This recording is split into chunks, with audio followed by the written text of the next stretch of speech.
بسم اللہ الرحمن الرحیم۔ السلام علیکم ورحمۃ اللہ وبرکاتہ۔ وہ ایک درمیانے درجے کا تاجر تھا۔ وہ ایران یا عراق سے گائے خریدنے کا کام کرتا تھا، پھر وہ اور اس کے آدمی مرحلہ در مرحلہ اس کو منتقل کرنا شروع کرتے، یہاں تک کہ شام، لبنان اور کبھی مصر جا پہنچتے تاکہ اپنی گائیاں فروخت کریں۔ پھر اس کی قیمت سے کپڑے اور دیگر مصنوعات خریدتے اور عراق واپس چلے جاتے۔ وہ ایک سچا مسلمان، پابند صوم و صلات، فقراء پر خرچ کرنے والا، اللہ تعالیٰ اور لوگوں کے حوالے سے تمام واجبات کو ادا کرنے والا، متقی اور پرہیزگار آدمی تھا۔ اس کا مال اس اکیلے کے لیے نہیں تھا، بلکہ محتاج اقارب اور اہل علاقہ کے لیے، بلکہ ہر محتاج طالب علم کے لیے تھا۔ اس کے ایک تجارتی سفر کے دوران غضب کی برف باری ہوئی، جس نے راستے خراب اور سبز و گھاس ختم کر دیے۔ 4 کے علاوہ اس کی سب گائیاں موت کے گھاٹ چڑھ گئیں۔ اس کے آدمی واپس چلے آئے اور وہ انہیں نقل مکانی کروانے لگا۔ اس کا دلی ارادہ یہ تھا کہ حلب الشہبہ پہنچ جائے تاکہ وہاں حسب طاقت اپنا قرض ادا کر سکے اور جو باقی بچے اس کے لیے اگلے سال تک مہلت لے آئے، کیونکہ اس سال اس کی تجارت کے ساتھ بازاری کا شکار ہو گئی تھی، اور بے شک تنگی کے ساتھ ہی آسانی ہے۔ دوران سفر وہ موصل حدبہ سے حلب الشہبہ کی طرف چلتے ہوئے ایک شام ایک چھوٹی سی بستی میں جا پہنچا۔ اس میں سے ایک گھر کے دروازے پر دستک دی۔ جب صاحب خانہ باہر نکلا تو اسے بتلایا کہ وہ اللہ کا مہمان ہے اور رات اس کے گھر بسر کرنا چاہتا ہے۔ جب صبح ہوگی تو دوسری بستی کی طرف عازم سفر ہو جائے گا۔ تب ریسٹورنٹ نہیں ہوا کرتے تھے جن میں مسافر پناہ حاصل کریں، نہ ہوٹل ہی تھے کہ اجنبی کھانا تناول کر سکیں۔ کوئی اجنبی اور مسافر جس جگہ پہنچتا کسی دروازے پر دستک دیتا اور پھر مہمان بن کر اہل خانہ میں جا گرتا، سوتا جیسے وہ سوتے اور کھانا کھاتا جس کی کوئی اجرت اور معاوضہ نہ ہوتا۔ صاحب خانہ نے اپنے مہمان کو خوش آمدید کہا، اس کی گائیاں اپنے گھر کے صحن میں اتاریں اور مہمان کے لیے کھانا اور جانوروں کے لیے چارہ رکھا۔ گھر کا مالک مفلس اور قلاش تھا۔ دیگر لوگوں کی طرح اسے بھی عرصہ دراز سے مسلسل یالہ باری نے گھیر رکھا تھا، جس سے اس کے مویشی ہلاک اور زراعت خسارے میں تھی۔ میزبان شادی شدہ تھا اور اس کا اکلوتا بیٹا تھا جو عمر کے دوسرے عشرے میں تھا۔ اس کے گھر میں 2 ہی کمرے تھے، ایک میں وہ اور اس کی بیوی رہتے تھے، جبکہ دوسرے میں ان کا بیٹا۔ سارا خاندان نئے مہمان کے گرد جمع ہو گیا اور پیاری اور اچھی باتیں ہونے لگیں۔ اس دوران میزبان کو علم ہوا کہ اس کے مہمان کے پاس ایک خطیر رقم ہے۔ رات کے دوسرے پہر میزبان اپنی اہلیہ کے ساتھ اپنے کمرے میں چلا گیا، جبکہ مہمان میزبان کے بیٹے کے کمرے میں چلا آیا۔ بیٹا کمرے کی دائیں جانب اپنے بستر پر دراز ہو گیا اور مہمان کمرے کی بائیں جانب اپنے بستر پر جا لیٹا۔ اس کے بعد کہ میزبان نے مہمان سے دریافت کیا کہ کسی چیز کی ضرورت ہو، وہ مطمئن ہو گیا، حتیٰ کہ وہاں پانی کے وجود تک کی تاکید کر دی تو خود بھی اپنے سونے کے کمرے کی طرف چل دیا۔ اس کے کمرے میں اس کی بیوی نے آہستہ سے کہا، ہم کب تک اس سخت مصیبت میں رہیں گے؟ یہ مالدار مہمان ہے اور ہم اس کے مال اور گائیوں کے سخت محتاج ہیں۔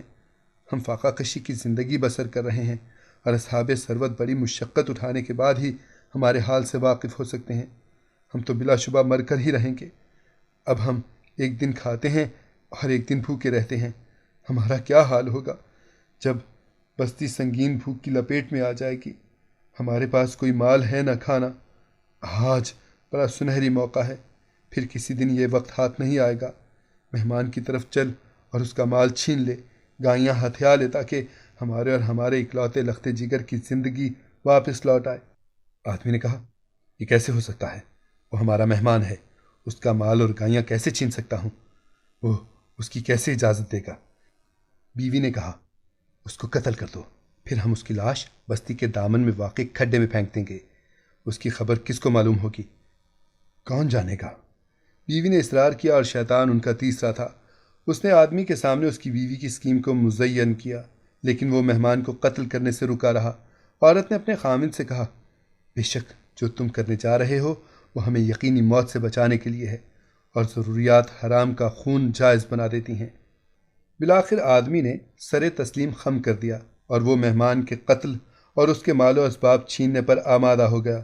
رات کا آخری تہائی حصہ تھا، ہر چیز پرسکون اور ساکن تھی۔ روشنیاں بجھا دی گئیں، گھروں کی روشنیاں ایک چراغ کے سوا کچھ نہ ہوتی تھیں۔ جسے تیل سے سلگایا جاتا تھا۔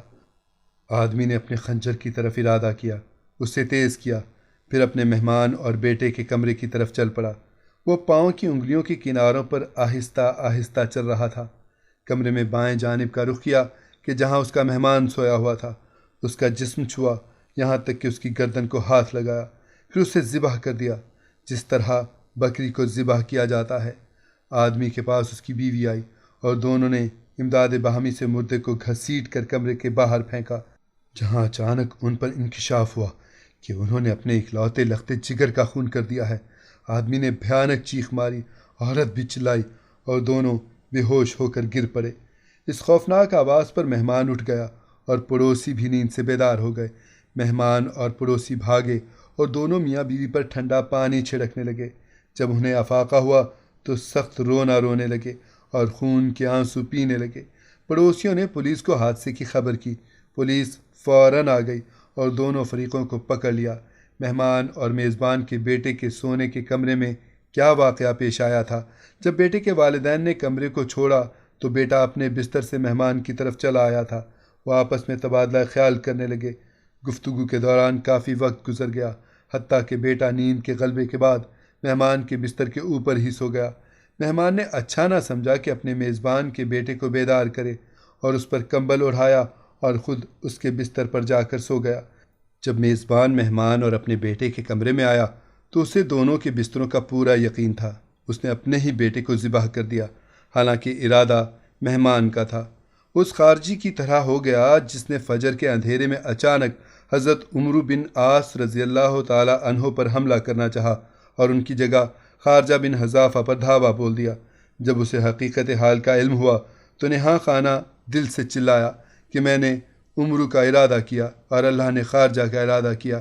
ہمسایوں نے مقتول بیٹے کو دفن کیا اور والدین پسے دیوار زنداں بھیج دیے۔